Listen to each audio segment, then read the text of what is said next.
If you're ready to take back control of your health, you're in the right place. Welcome to Awaken Wellness with me, Tanya Candy, registered nurse and health coach. Now, I'm not your typical nurse. I consider myself divorced from traditional healthcare.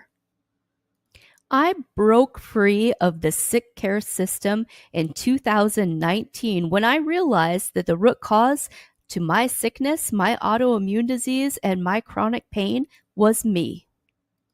If you're ready for truth, for clarity, for honesty in a tough, love, compassionate way, I'm the coach for you.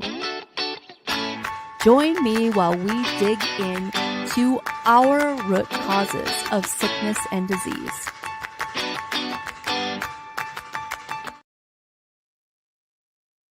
Right. Hey, everybody. Welcome in. Welcome in. It is nice to see you. Got the wiggles, got to get all settled in wherever you're at today, live or on the replay. I'd love to hear from you in the comments. That would be awesome. So we are live for open office hours today. I don't know about you, but I'm still in New Year phase. And for me, the subject that we're talking about today has been something that I've still struggled with. And that is making goals. Making goals and what that looks like versus getting caught in like a guilt and shame mentality. Goals are great, but they can also make us feel shameful when we don't complete them. Or there is a word called toxic shame, that sometimes overachievers really get caught up in that cycle of toxic shame. So, all right, let's just slow it down for a minute. What I want to talk about is not surface level motivation. It's not rah rah cheerleader, meet your goals, hustle harder. That I don't know about you, but I'm Gen X, and we really have been. We were raised in that hustle harder, work 2 jobs, have the kids, have the career, do all the things, right? So it's hard for us Gen Xers to come out of that hustle harder mentality. Now, then we're super annoyed by people who don't hustle, like those really laid back, it just chillax kind of people, right? I don't know about you. Get in the comments, let me know. Do they drive you crazy like they can drive me crazy? But it's not about them. That's about me and my personality. That's a hole in my personality, right? So the conversation, this is a grown-up conversation. If I offend you at all, I apologize in advance, but that is your choice to take offense to what I may or may not say. If you find yourself in the conversation, you are my people. Like attracts like. So in a grown-up conversation, again, especially for the overachievers out there, the busy professionals who are tired, they're wore out, they're exhausted. So if that's you, if you're watching this and thinking, yeah, goals, I know how to set goals, I want you to stay with me anyway, because this isn't about what you know, it's about why knowing hasn't been enough. Okay, we're going to be talking about goals. Maybe you sit down every year and you set those goals. Maybe you used to. Maybe you pretended to. Like wherever you're at with that. Even on the replay, drop some comments. Let's get some conversation going. So starting with here, do I think we need goals? I do. I really do. I think we need short-term goals, long-term goals. I think we need different categories of goals. Goals for your health, goals for your life, goals for your career, goals kind of for your kids in that place where you still have some control over that. So, always thinking about what you want. Number one, even as a hairdresser, I always used to say, people would come in, they sit in my chair, and they say, well, I don't know what I want. Like, that is the worst thing you can say to a hairdresser.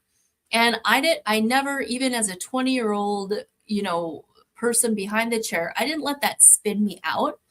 I had enough emotional intelligence, even way back then, to say, okay, so how about you tell me what you do want? Because I never wanted to be the one to decide what hair you were going to leave with, because at the end of the day, if you didn't like it, I didn't want that on me. I want that to be your decision. And that's how I am here at Awaken Wellness. I will help you navigate choices, but at the end of the day, the decision needs to be yours. The goal needs to be yours. You can't get to where you're going on my motivation.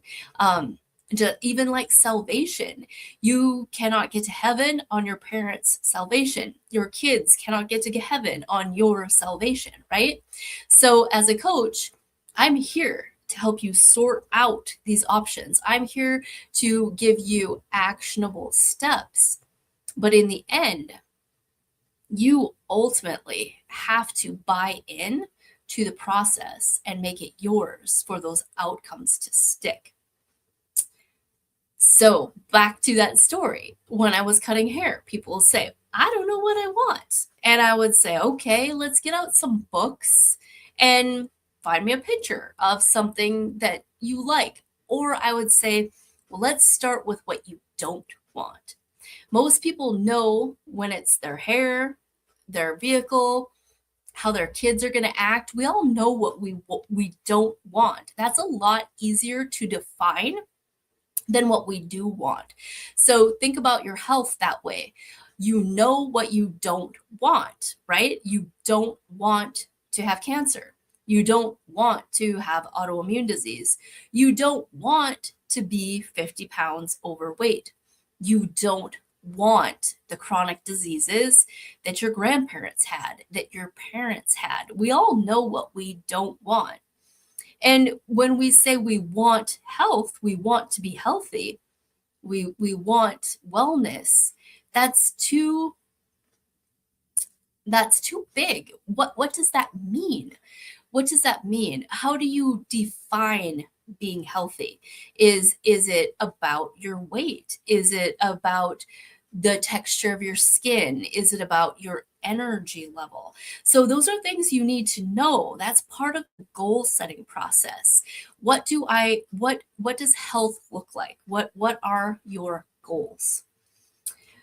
Again, if you don't define that, if you don't know what you want out of anything, whether it's a new job you took and what's that top level, what are your options to advance in that job?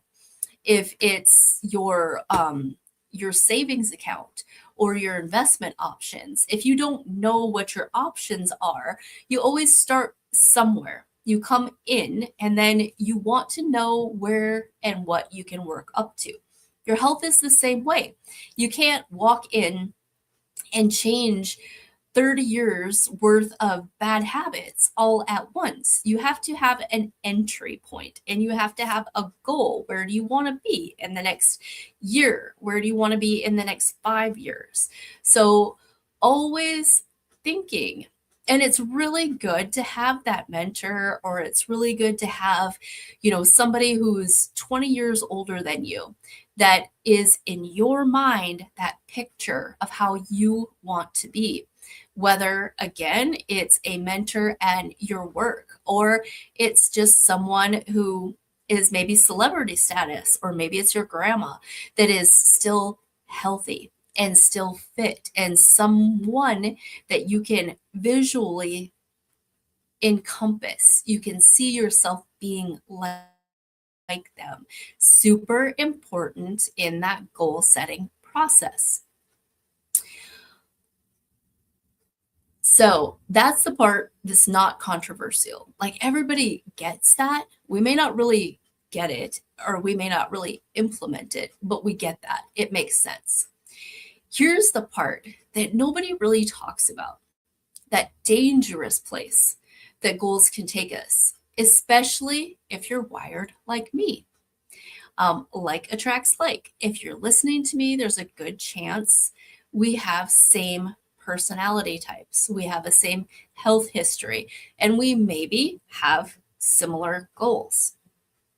The dangerous part of goals, especially when you're kind of an overachiever, high capacity, high functioning, responsible, driven, you care a lot about outcomes, about those markers. You care about moving up the ladder. You care about the social ladder. You care about your work.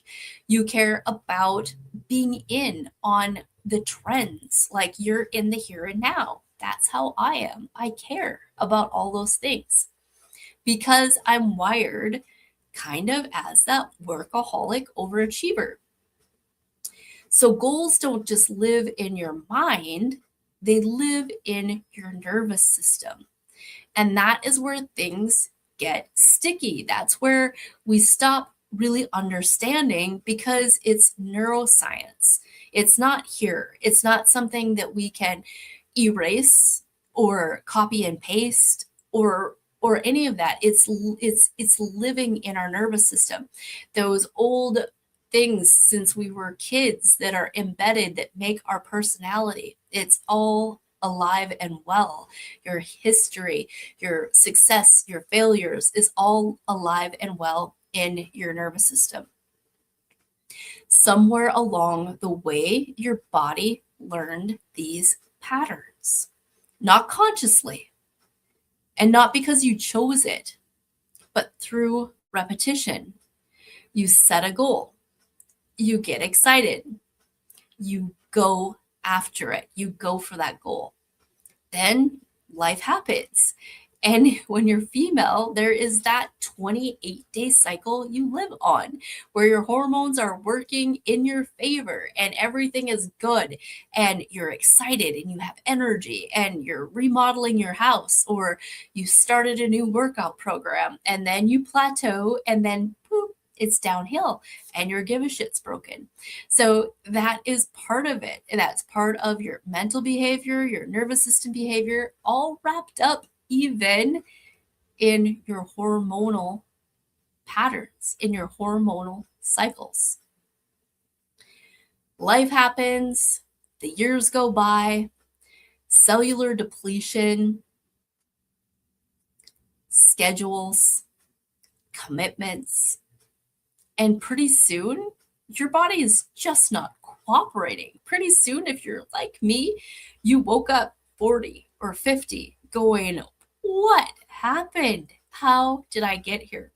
When I look in the mirror, the truth that I see is not the same truth that I have here, that my nervous system thinks, that my mental thinks. And when I see that saggy body in the mirror, my nervous system does not recognize what it sees in the mirror. That's not how it works.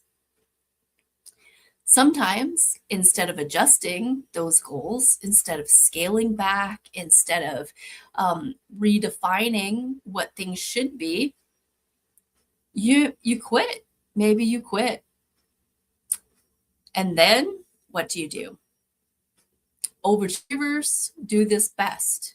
You beat the hell out of yourself, mentally and emotionally. And more than likely, you don't even realize that you're doing it. But you've got that bad taste in your mouth. Maybe you're like me and you tend to be good out of the gate, full of great ideas, but not much for stamina, not much for the long haul. Some of that is because a new shiny object came along and you were squirrel onto the next thing. But some of it is because you put it out there, it didn't quite work, it didn't quite land like you wanted it to. So you thought it wasn't worth it. You gave up too easy. instead of going back around, reinventing your enthusiasm and trying again. We tend to replay the negative, right? Out of all the people that I've met, I used to work in corrections as a nurse. And if you follow me, you've heard me say similar stories. Most people who are in poor situations with their life choices, most of them, or anybody for that matter, maybe the narcissists have that internal cheerleader that is, woohoo, you rock, you're awesome, you're doing it all right, right? Maybe that's what happens in a narcissist's head. Maybe that's why they're a narcissist. Most of us have got that negative, that is in our subconscious, that is, you aren't good enough, you aren't pretty enough, you aren't skinny enough, you aren't successful enough, right? Oh, sure, it's January. Remember last January, you started a workout routine that lasted for 2 weeks. Or, oh, it's spring. Yeah, remember last spring you started a workout routine that lasted 2 weeks. Oh, yeah. You remember that program you bought? You spent good money on that. Remember, you didn't even open it. Yeah, that's what we hear in our head, is that voice that's constantly reminding us what we failed, what we aspired to do, and what we failed. That is what the true work, where the true work needs to be done, is there. And it's nothing that anybody has done to us. It is the overachiever, or obviously there's higher functioning overachievers than I that are more successful, that have done more, right? We get caught up in that game of measuring our outcomes against our mentors or people who we look up to. Again, these things can be super dangerous to your spirit and to your nervous system. For some people, having high hopes is risky, like the biggest investment they'll ever make, because there's been so many failures that they forget what hope really is. They forget that they are the author of their own hope, of their own aspirations. You get where you're afraid to make a goal because goals lead to disappointment. Goals lead to you beating yourself up. And maybe you had parents that you never really felt like you could do enough for, or they were never really proud of you. And that's a whole different personality type. That one is not me, but I do get what that is, when it's that toxic shame, and that's not probably in most cases true, that you couldn't make your parents happy. That's just how your heart perceived the situation. It was your love language of receiving love versus their love language of giving love. And those things, even as adults, that's why therapists are there to help you work those things out. Whether you got in early and you had somebody help work these things out when you were young, or whether you're coming in late, it's never too late to seek help, even to understand your own personality, to understand whether you like Enneagrams. Those are kind of fun, or human design. Those things are all kind of fun to help you understand you better. There's so many books, so many awesome professionals, and I do know a few. If you're watching this live or on the replay and you'd like a couple of names, just message me and I will dig into my resources and give you some names of either books, if you're a self-help kind of person, or some therapists that you can help work these things out and get, so you can set a goal again and feel good about it. Whether you meet it or not, you can still feel good about you. A lot of that goes back to muscle memory, again, from way back when we're repeatedly coming up with this thing we're going to do, and then it doesn't work out, right? Maybe like me right now, I'm always excited about some kind of product, whether it's my store and helping people. I love telling people about what I've learned and what I know. I really have an inner teacher in me that's somewhat hard to understand because it's not a definable teacher. It's not the normal mainstream teacher. Or for me, I tend to be in some kind of sales or promotion because I find something that I believe in. And that is my love language is sharing what I know, sharing what I'm using, sharing what I believe in. So for me, it's not really sales. It's my innate need to share the goodness that I know, right? And yes, sometimes it is my job, so I don't feel guilty about it. When you think about your finances and health, I've had to do some work with professional coaches myself to work on my money mindset. But in reality, dollars that I earn or you earn if you're in like the health space, the dollars behind it, the income is just a financial scorecard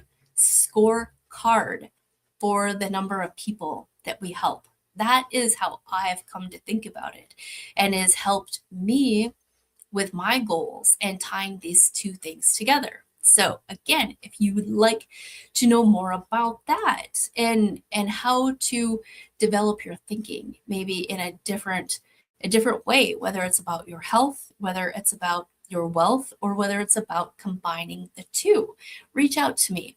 I'd love to work with you one-on-one. Okay, let me get back on track. So here's the part that gets harder with age. The older you get, the more times you've done the start, fail loop, the harder it gets to make yourself try again. Right? Do you feel me? If you're in the comments, let me know. The older you get, whether it's that lose weight, gain weight, lose weight, gain weight, or whether it's find a new friend, get all excited. Oh, they turned out to be a real person and go back around. Or find a new job, you're the new kid, you're all excited. And then, oh, nobody there really wants to hear your ideas. And then, pooh, there you lose your energy and you go back around. Maybe you find a new eating program and you're all excited and your family's like, oh, great, now we're going to be carnivore this year. Last year we were vegan. And your family's like, oh, no, we're not doing it again. Just because you want to be crazy and do something new, we don't want to be. So as the head of your household, you're like, maybe your husband should be the head of your household, but the household is your territory, right? Is your castle. You're the queen of your castle. So that can be really hard, right? If you've been dragging your family around on this roller coaster, they get really tired of it and can give you a lot of negative feedback. So I'm saying get back on the roller coaster. Try again. At first you don't succeed. Try again. Find safety in your nervous system that allows you to keep trying. Do not fall into a shame spiral. Let it go. Shake it off.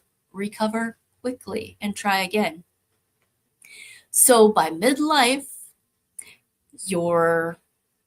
what? Did you quit trying?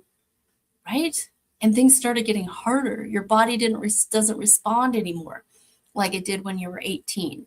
The gas in your adrenal gas tank is precious, right? You're not just going to blow a whole tank of adrenaline on an argument or on coworkers.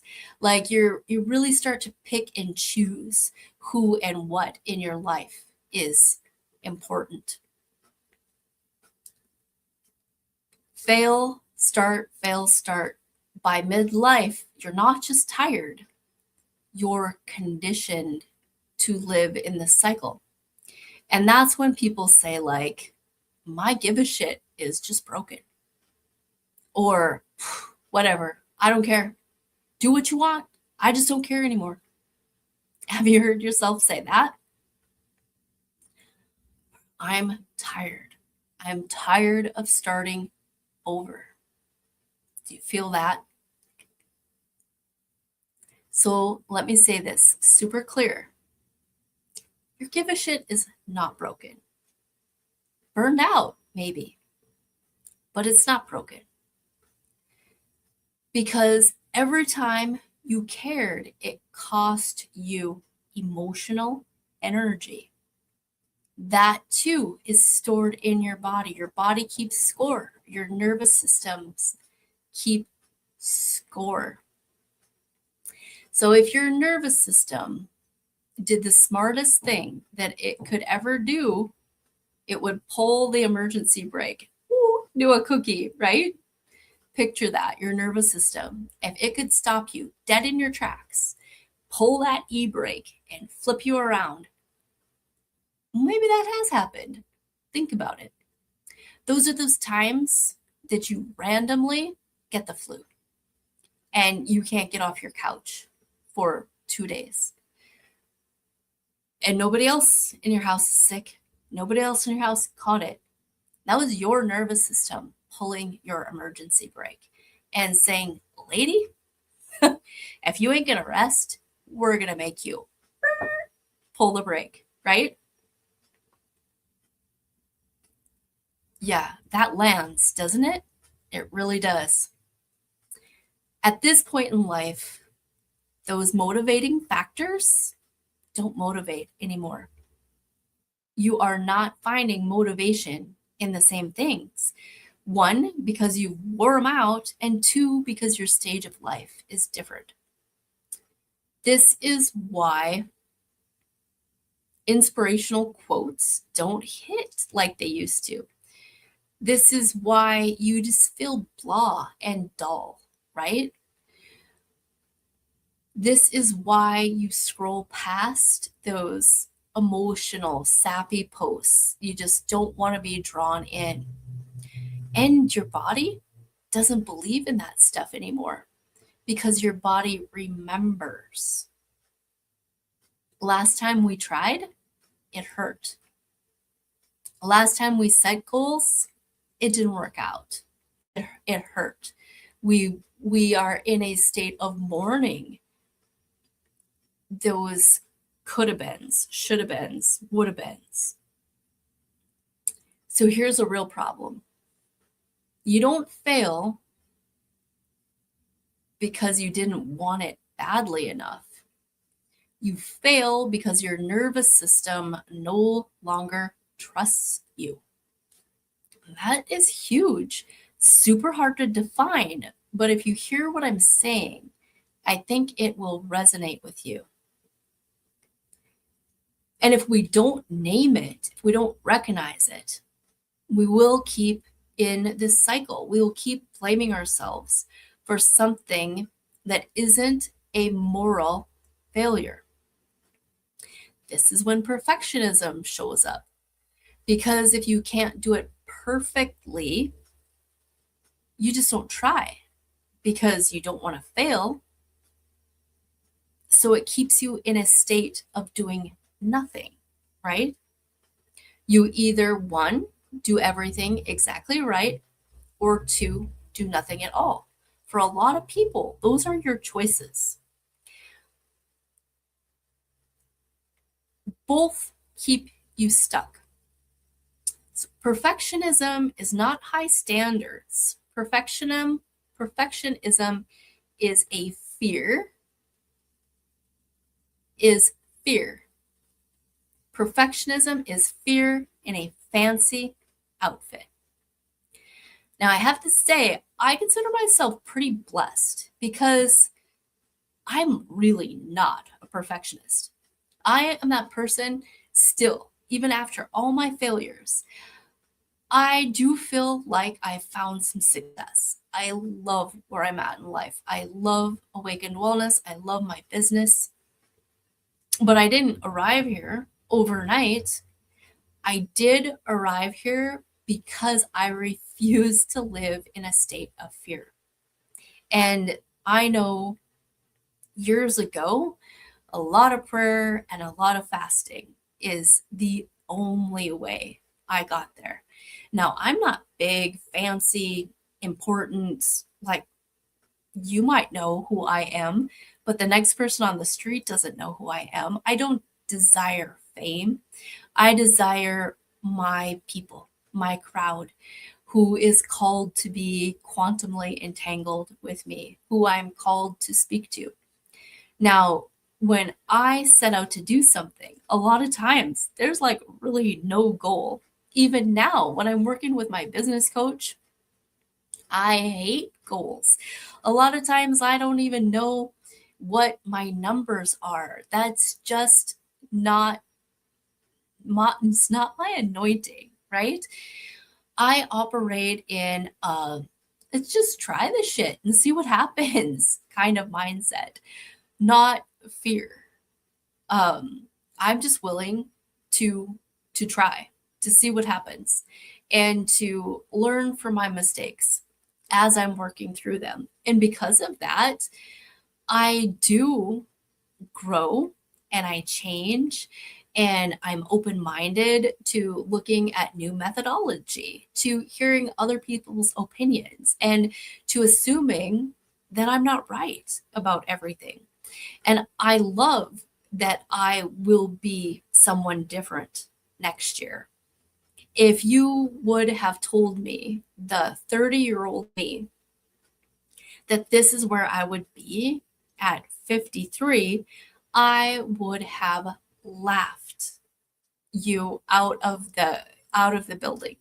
I would have never ever believed it. This was not a goal of mine. I had no idea. Or the high school me, like the senior. If you would have if anybody would have given me some prophecy or predicted and told me this is what the 53-year-old me would be doing, no.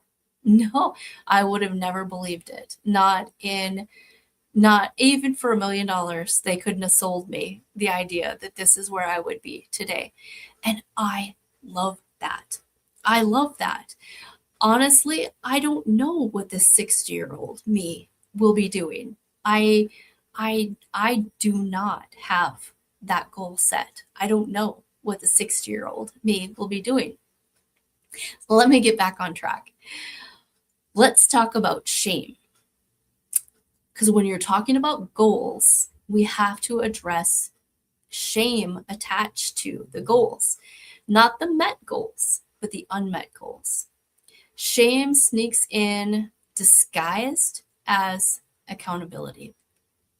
It sounds like I should know better. I've already tried this. What's wrong with me? Why does this work for everyone else? Why can other people do this and I can't? That shame feels productive, but it's corrosive. It's like oxidative stress. It's like rusting on the inside. And shame does not motivate you to change. It creates the freeze. So in the nervous system, you've got your fight or flight that gets you the gas in your gas tank and the adrenaline to get through the day. And then you've got your rest and digest. And then you've got your freeze. When overachievers really get easily caught up in that shame, they also, their nervous system gets caught up in freeze. And the freeze is almost worse because your fight or flight, your rest and digest, you've lost that flexibility. You're not flexing from even time of day between those things. Say that's why mealtime, sitting and relaxing is so important if you expect to digest anything. So, like if you're busy, go, go, go, go, go. If you don't take the time to do a little deep breathing, do a little prepping, sit down, calm down, eat your food is just going to go through you and out the toilet, or it's going to give you that rock solid gut ache, right? That's what we blame that gut ache on. Not necessarily food allergies, not first anyway. That first thing we blame that gut ache, that bloating, is your nervous system. You lost that flexibility to go in between rest and digest and go. Gas break. When there's dysfunction in that HPA axis, you get freeze. Your nervous system freezes. When you're frozen, your vagal tone suffers, your digestion suffers, and your sleep, your mental health is all going to trickle in, right? It's harder to regulate your hormones. It's harder to regulate your weight. All of these things are connected. It's all connected. When the body freezes, you don't move forward. You avoid, you become numb, and you just kind of disengage, even from your family, from the things that you enjoy. When people say, I just can't seem to follow through, what they're really saying is, my nervous system is overwhelmed and unregulated. No amount of willpower fixes that. This is why goals alone are not enough.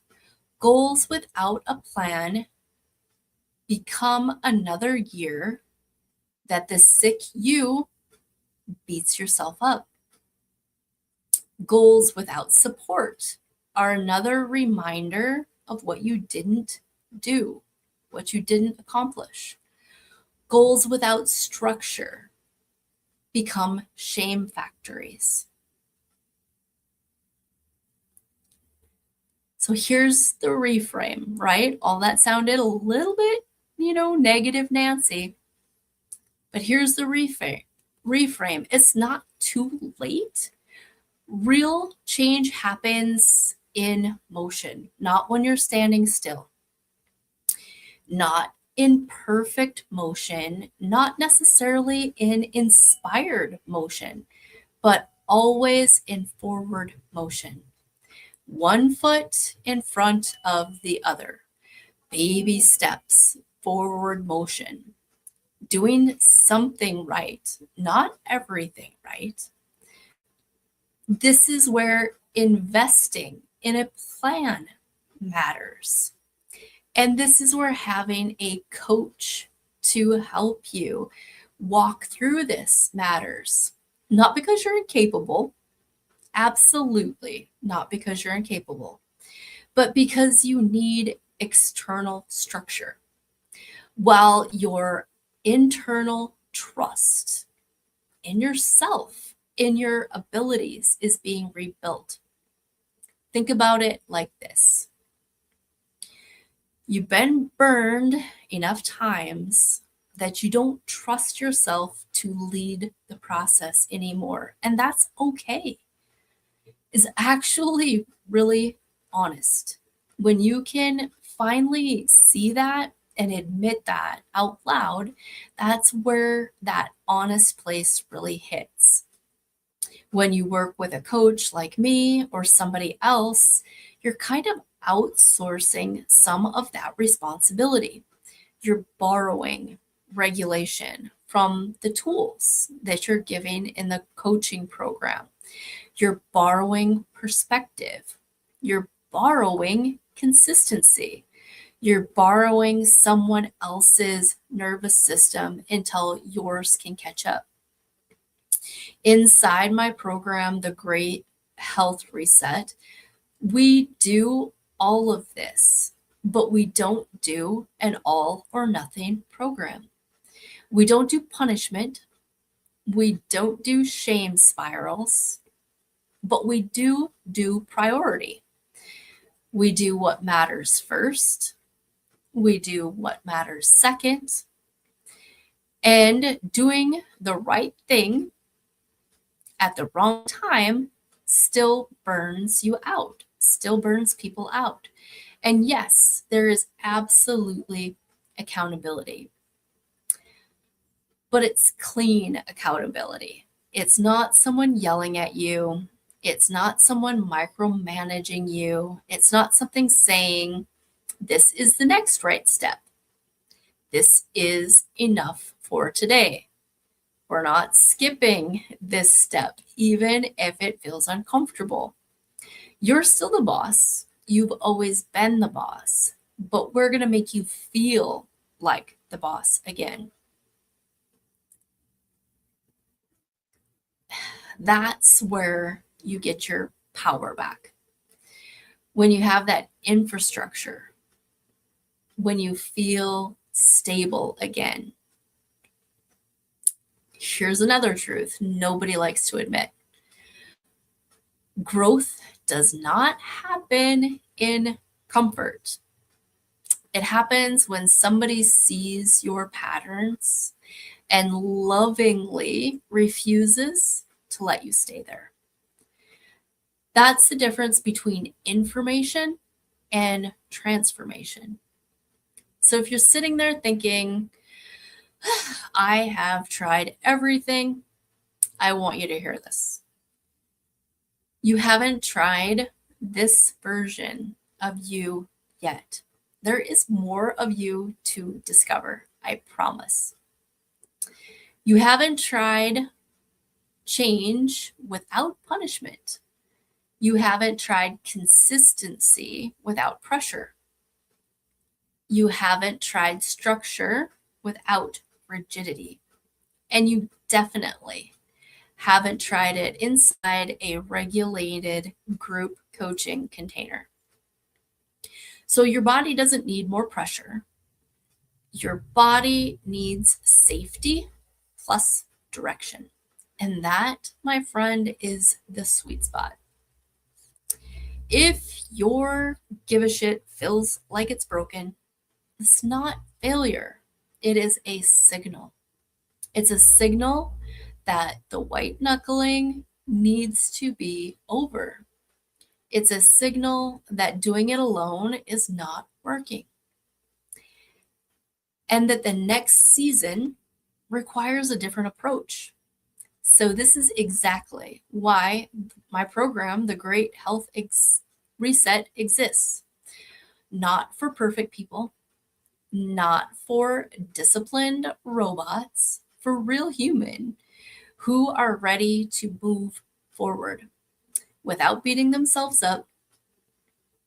Now, if this really landed with you, stay with me. We're not rushing, we're rebuilding trust. And real sustainable trust happens in a community. It happens in a group.